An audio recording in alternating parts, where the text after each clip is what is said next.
नमस्कार, मैं डॉक्टर अशोक त्रिपाठी आपका स्वागत करता हूं अपने channel history culture historiography and research methodology में। दोस्तों, इसके पहले कि मैं आज का टॉपिक प्रारंभ करूं, आपसे निवेदन है कि आप मेरे चैनल को अधिक से अधिक संख्या में सब्सक्राइब करें, क्योंकि ये चैनल आपके लिए ही है, विद्यार्थियों के लिए है, शोधार्थियों के लिए है, और जिससे जो भी नई नई वीडियोस बनती रहेंगी वो आपको उनकी सूचना समय समय पर मिलती रहेगी। तो आइए आज का जो टॉपिक है वो हम प्रारंभ करते हैं। आज हम बातचीत करेंगे भक्त कवि सूरदास के ऊपर। मित्रों, भक्ति आंदोलन के संतों में सूरदास और तुलसीदास का नाम और कबीरदास का नाम बड़े आदर के साथ लिया जाता है। आज संयोग से सूरदास जी की जयंती भी है 17 मई 2021 को, तो इसलिए आज हमने ये सोचा कि आज सूरदास के ऊपर ही चर्चा की जाए, और ये चर्चा इतिहास के विद्यार्थियों के लिए भी उतनी ही उपयोगी है और उतनी ही उपयोगी साहित्य के विद्यार्थियों के लिए भी है।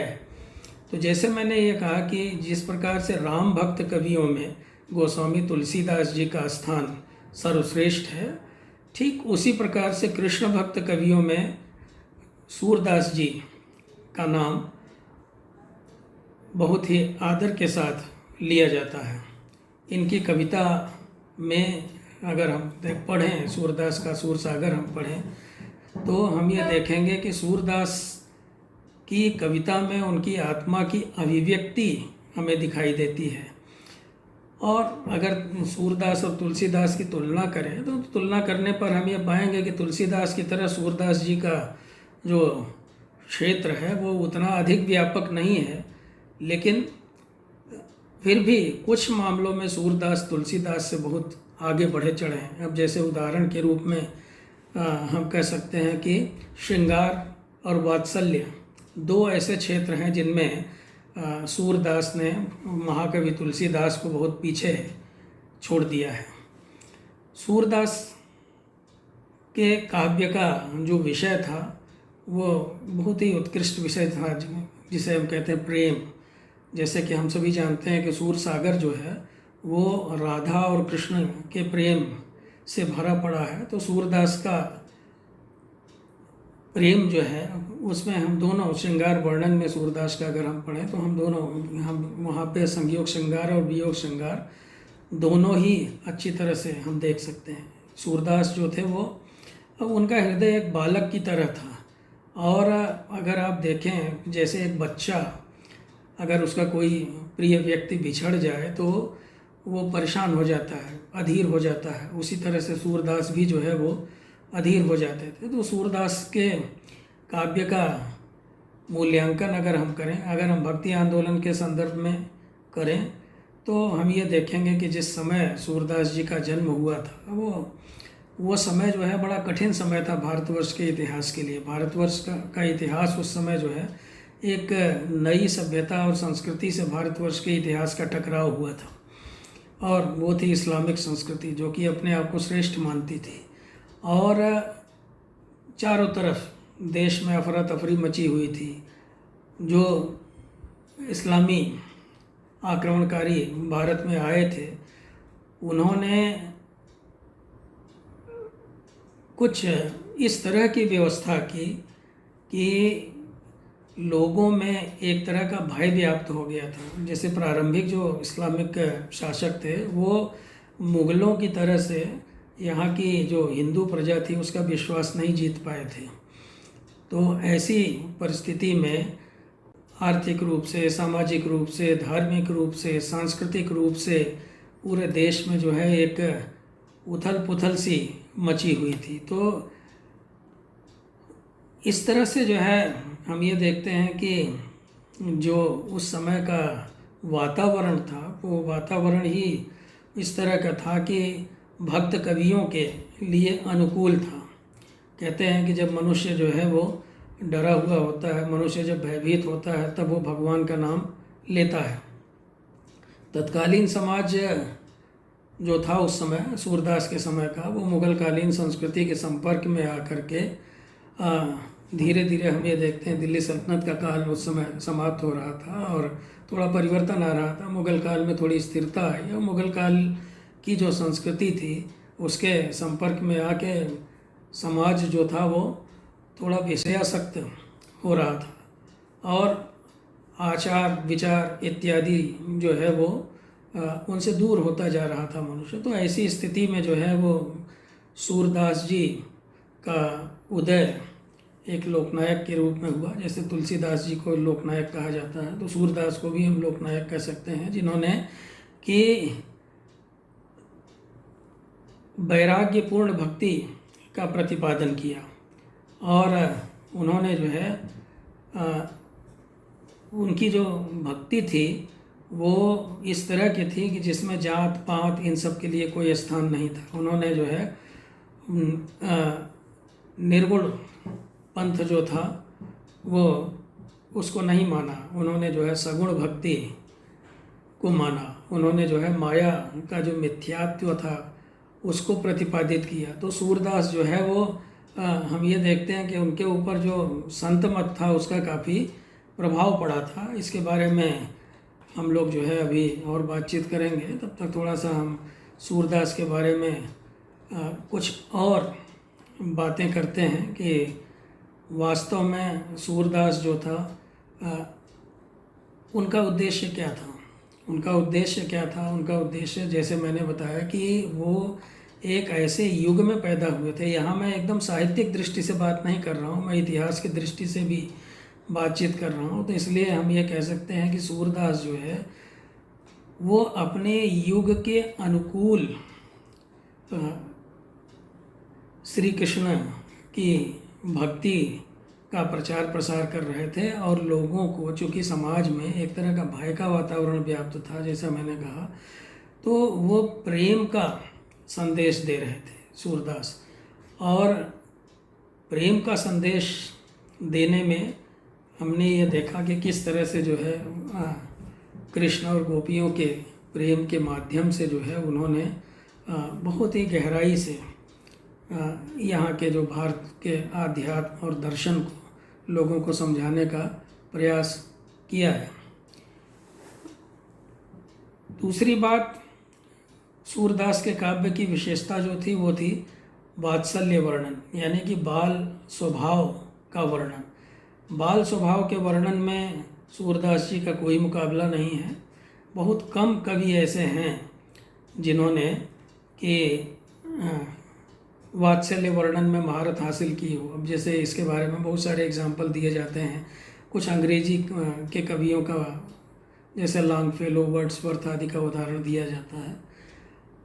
अगर हम ये देखें तो अपने भारतीय साहित्य में देखें तो हम ये देखते हैं कि वाल्मीकि रामायण में बहुत थोड़ा सा वर्णन मिलता है हमें वात्सल्य का। इसी तरह से तुलसीदास को अगर हम देखें तो तुलसीदास जो है वो सूरदास की तुलना में इस क्षेत्र में सूरदास से काफ़ी पीछे रह गए हैं। बाल चरित्र का वर्णन जो है रामचरितमानस में थोड़ा बहुत मिलता है, उसके अलावा जो है वो कवितावली वगैरह में थोड़ा बहुत वर्णन मिलता है तुलसीदास के वात्सल्य वर्णन का। लेकिन निस्संदेह सूरदास जो है इस क्षेत्र में सर्वश्रेष्ठ। सूरदास की जो पैनी दृष्टि सी, उससे बच्चों की या बाल लीला की कोई भी बात उनसे छूटी नहीं है। सूक्ष्म से सूक्ष्म बातें जो है, बच्चा जो है वो कैसे खेलता है, कैसे लड़ता है, कैसे झगड़ता है, कैसे मचलता है, और साथ ही साथ जो है किस तरह से जो है अपने माँ के साथ अपना कैसे व्यवहार करता है, अपने मित्रों के साथ कैसा व्यवहार करता है। तो ये सब चीज़ें अगर देखा जाए तो वो सब चीज़ें जो है हमें सूरदास में मिलती हैं। कुछ लोगों ने तो यहाँ तक कहा कि अगर वात्सल्य वर्णन जो है वो अलग कर दिया जाए सूरदास के साहित्य से तो उसमें कुछ बचेगा ही नहीं। बहुत सारे सुंदर सुंदर पद जो हम बचपन से पढ़ते चले आए हैं, जैसे कि हम बचपन में पढ़ा करते तो मैया कबही बढ़ेगी चोटी, कितक बार मोहि दूध पियत भई, यह अजहूँ है छोटी, तू ज्यों कहत बल की बेनी, ज्यों हुए हैं लांबी मोटी। यह आप देखिए चंद्रमा के लिए मचलते हुए कृष्ण है, मैया मैं तो चंद के लौना लय हूँ, जय हों लेट धरन पे अबहीं तेरी गोद न आए हों, सुर भी को पैपान न करी हों, बेनी सुर न गुहे हों, वह हों पूत नंद बाबा को तेरो सुत न कहे हों। इसी तरह से बहुत सारी बातें हैं। आप देखिए बच्चे को पालने में झुलाने का दृश्य है कि जसोदा हरि पालने झुलावे, हल रावे दुलराय मल्हावे, जोय सोय कछुगावे, मेरे लाल को आओ निदरिया, काहे न आनी सुआवे, तू काहे बेगी ही नहीं आवे, तो को कान बुलावे। तो इस तरह से अगर देखा जाए तो हम यहाँ देखते हैं कि आज भी ग्रामीण क्षेत्रों में हमारे जो है हम ये देखते हैं कि माताएं अपने बच्चों को किस तरह से जो है लोरी गा गा के सुनाती हैं, उसी का रूप जो है वो इस पद में देखा जा सकता है। बहुत सारी जो है वो बातें और हैं। अब जैसे माखन चोरी की बातें हम लोग बहुत सुनते हैं, शोभित कर नवनीत लिए, घुटरुन चलत रेणु तन मंडित मुख दधि लेप लिए। या बच्चे को जब चलना सिखाते हैं तो मतलब वो दृश्य जो है, जैसे आज भी हमारे यहाँ जब छोटा बच्चा होता है उसको चलाने लगते हैं हम लोग, तो देखते हैं किस तरह से जो है डगमगाते हुए वो आगे बढ़ता है। तो कहते हैं सिखवन चलत जसोदा मैया, अर बराए कर पानी कहावत, डगमगाए धरणी धर पैया। या एकदम छोटा बच्चा, कई बार हम ये देखते हैं कि पालने में लेटा रहता है और किस तरह से जो है अपने पैर का अंगूठा चूसने का प्रयास करता है वो। तो सूरदास की जो दृष्टि है वो वहाँ भी पहुँच जाती है। कर पग गही अंगूठा मुख मेलत, प्रभु पौढ़े पालने अकेले, हरषि हरषि अपने रंग खेलत। तो इस तरह के बहुत सारे मतलब वात्सल्य का जो वर्णन है, वात्सल्य वर्णन से संबंधित सैकड़ों पद हमें जो है सूर सागर में मिलते हैं, जो कि उस समय जब भक्ति आंदोलन चल रहा था देश में, तो इन पदों को पढ़ने के बाद व्यक्ति थोड़े समय के लिए अपने सारे दुख दर्द कष्ट सब कुछ भूल जाया करता था।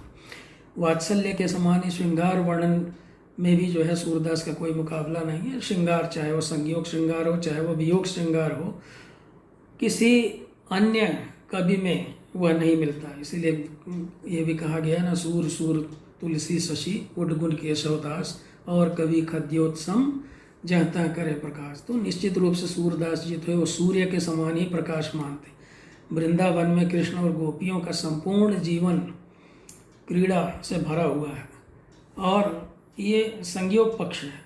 उसके बाद हम ये देखते हैं कि बहुत सारा इस तरह का वर्णन उन्होंने किया है। जैसे हम बचपन से पढ़ते आए हैं वृंदावन के करील कुंजों के बारे में, लताओं के बारे में, हरे भरे कछारों के बारे में, खिली हुई चांदनी के बारे में, कोकिल कूजन के बारे में।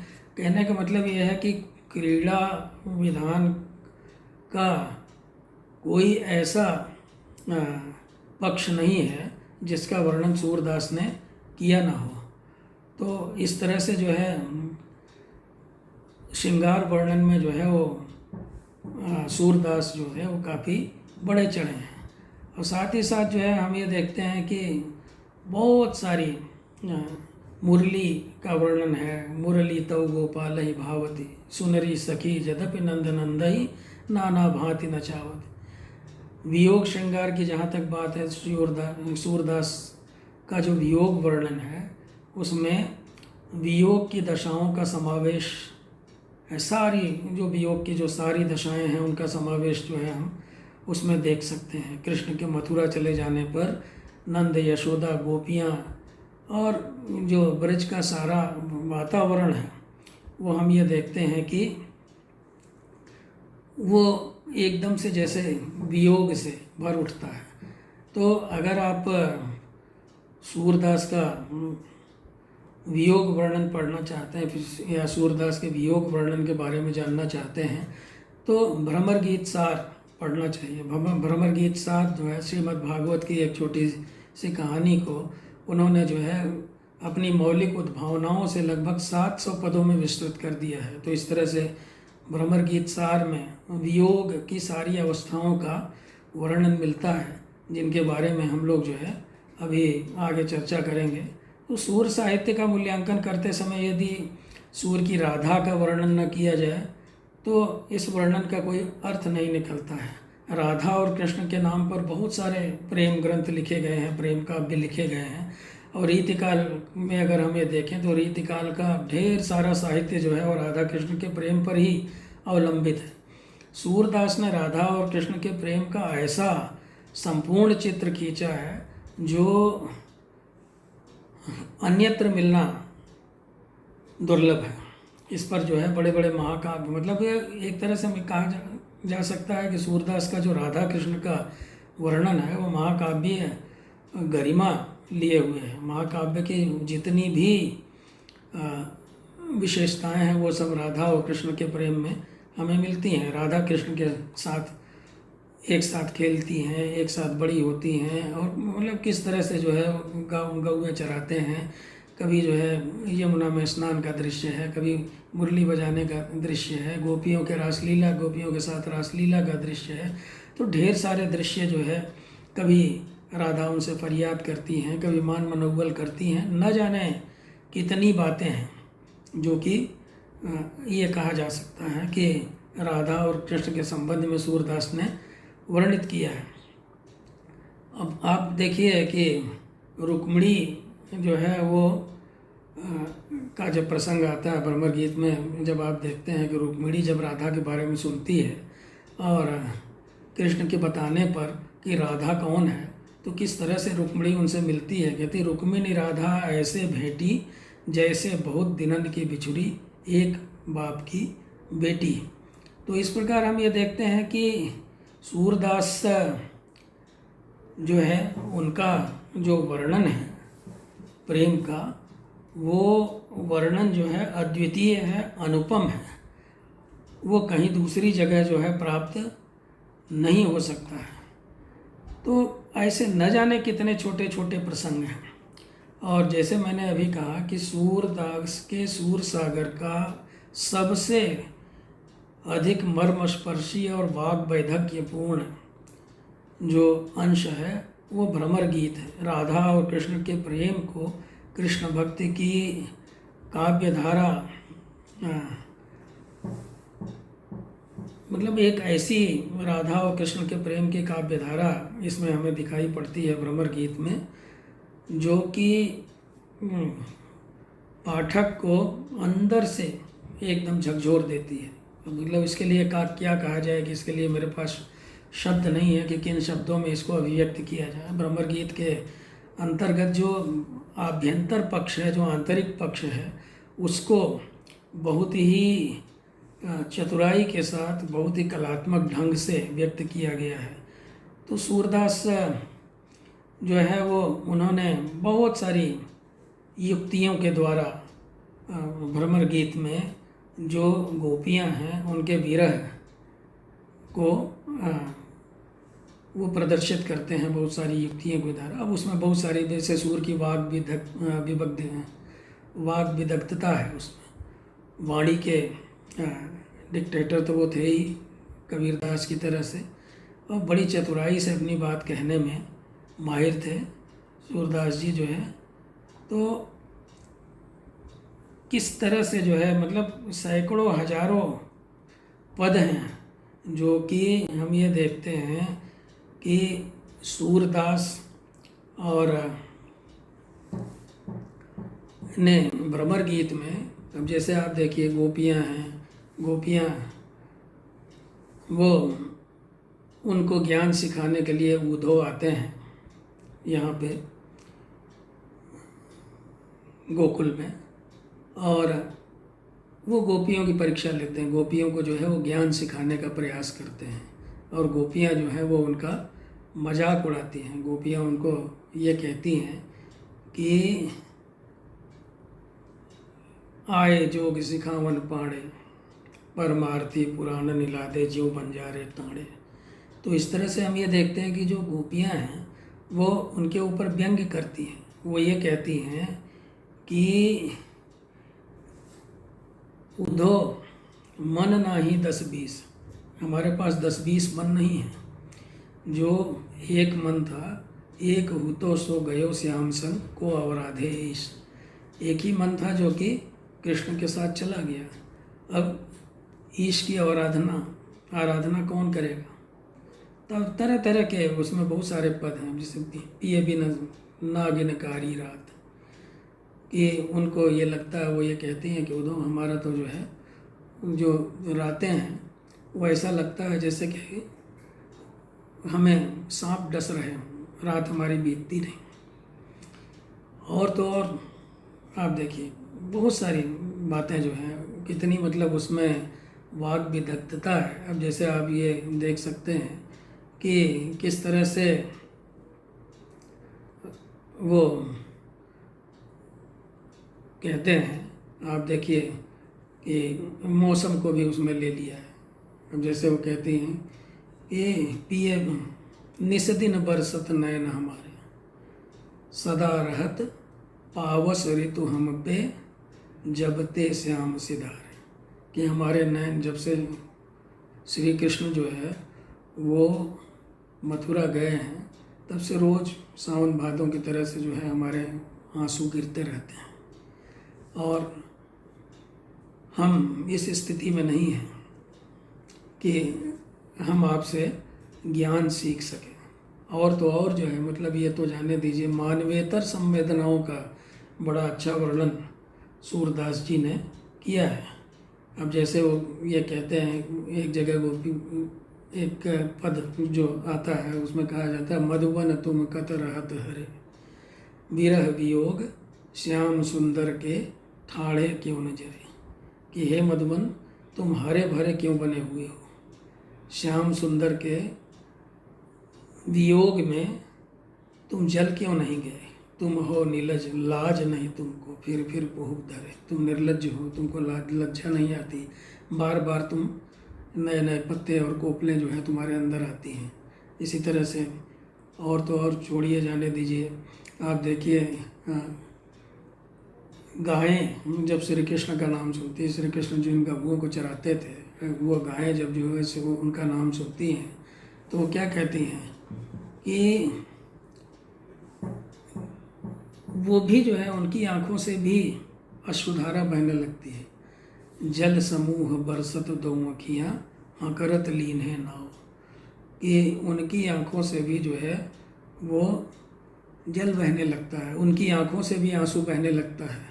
तो इस तरह से जो है वो सूरदास जी ने मानवेतर संवेदनाओं का भी बहुत ही बढ़िया, बहुत ही अच्छा वर्णन किया है। मित्रों, अगर हम देखें तो भक्त कवियों में बहुत कम ऐसे कवि हुए हैं जिन्होंने कि इस तरह का वर्णन किया है। हम महाकवि कालिदास की बात कर सकते हैं। महाकवि कालिदास जब शकुंतला की विदाई हो रही थी तो उस समय विदाई के समय जो दशा वहाँ हरिणों की हो रही थी, वही दशा लगभग जो है यहाँ पे गायों की है। तो कुल मिलाकर के हम ये देखते हैं कि विरह के वर्णन में बहुत सारी, जैसे एकादश आसक्तियाँ हैं, एकादश आसक्तियों का उन्होंने वर्णन किया है। इसी तरह से उन्होंने जो वियोग की जो दशा है उन सारी दशाओं का वर्णन किया है कि किस तरह से जो है जो वियोग की नवधा भक्ति का वर्णन उन्होंने किया है। यहाँ पे वियोग एक तरह से देखा जाए तो गोपियों का जो वियोग वर्णन है उसी में जो है उनकी भक्ति भी छिपी हुई है। तो सूरदास जो थे वो एक ऐसे समय में पैदा हुए थे जब समाज जो है वो पतन की ओर जा रहा था। समाज में हम ये देखते हैं कि कोई एक ऐसा वातावरण नहीं रह गया था कि लोग मिलजुल कर, लोग डरे हुए थे, लोग सहमे हुए थे, लोग जो है वो आर्थिक रूप से विपन्न थे, सामाजिक एकता भंग हो रही थी, जात पात का बोलबाला हो गया था समाज में। तो ऐसी स्थिति में सूरदास ने जो है समाज को एक बहुत बड़ा संदेश दिया। उन्होंने ये कहा कि जात पात पूछे नहीं कोई श्रीपति के दरबार, कि ईश्वर के दरबार में जात पात का कोई महत्व नहीं होता है। और उन्होंने ऐसे लोगों से बचने के लिए कहा जो ईश्वर में ध्यान नहीं लगे। जैसे उन्होंने कहा कि तजोरे मन हरि विमुखन को संग, जाके संग कुबुद्धि उपजत है परत भजन में भंग। उन्होंने ऐसे लोगों का साथ छोड़ देने के लिए कहा जो ईश्वर से विमुख हैं, जिनकी ईश्वर में कोई आस्था नहीं है। और इसीलिए उन्होंने ये कहा कि अगर सच्चा सुख प्राप्त करना है, सच्चा सुख प्राप्त करना है तो उसके लिए कृष्ण की भक्ति आवश्यक है। जैसे उन्होंने ये कहा कि मेरो मन अनत कहाँ सुख पावे, जैसे उड़ जहाज को पंछी फिर जहाज पे आवे। कि हमारा मन जो है और कहीं सुख पा ही नहीं सकता। जैसे जहाज का पंछी है, वो जहाज से उड़ता है लेकिन उसकी और दूसरी गति नहीं होती, वो वापस लौट करके वहीं आ जाता है। तो कृष्ण के व्यक्तित्व में इतना आकर्षण है कि कृष्ण को छोड़ करके वो और कहीं जा ही नहीं सकता। अगर एक बार कृष्ण की भक्ति अगर किसी ने कर ली तो वो कहीं जा ही नहीं सकता। तो यहाँ यद्यपि ये वर्णन जो है थोड़ा साहित्यिक अधिक हो गया, मैं इतिहास के विद्यार्थियों के लिए ये वीडियो बना रहा हूँ, लेकिन फिर भी साहित्य के माध्यम से ही हम आप देखें इतिहास को समझ सकते हैं। बहुत सारे प्रश्न ऐसे होते हैं इतिहास में जहाँ के उनका उत्तर इतिहास नहीं दे पाता है, वहाँ पर इतिहास मौन हो जाता है। तो उन प्रश्नों के उत्तर जो है हमें साहित्य में ढूंढने पड़ते हैं। तो सूरदास ऐसे ही भक्त कवि थे जिन्होंने भौतिक मृग तृष्णा में फंसे हुए व्यक्ति को भक्ति की निर्मल पयस्विनी में स्नान कराया और एक तरह का आत्मविश्वास भरा। उन्होंने लोगों में एक तरह का आत्मविश्वास भरा, एक तरह की जिजीविषा भरी। इसीलिए आचार्य रामचंद्र शुक्ल ने सही में ये टिप्पणी की है, उनकी टिप्पणी एकदम अलग है कि सूरदास जी ने वो काम अपनी बंद आँखों से कर दिया जो काम कोई अपनी खुली आँखों से भी नहीं कर सकता। तो उनकी ये टिप्पणी अपने आप में बड़ी महत्वपूर्ण है, इसमें कोई दो राय नहीं है। तो मित्रों, मुझे उम्मीद है कि ये वीडियो आपको पसंद आई होगी, और अगर पसंद आई हो तो आप मेरे चैनल को लाइक करें, सब्सक्राइब करें और कमेंट करें। जैसे कि मैंने पहले भी कहा कि ये वीडियो इतिहास के विद्यार्थियों को थोड़ा सा सूरदास के बारे में ज्ञान देने के लिए था। साहित्य के ऊपर कभी मैं अलग से वीडियो बनाऊंगा सूरदास के विभिन्न पक्षों पे। तब तक के लिए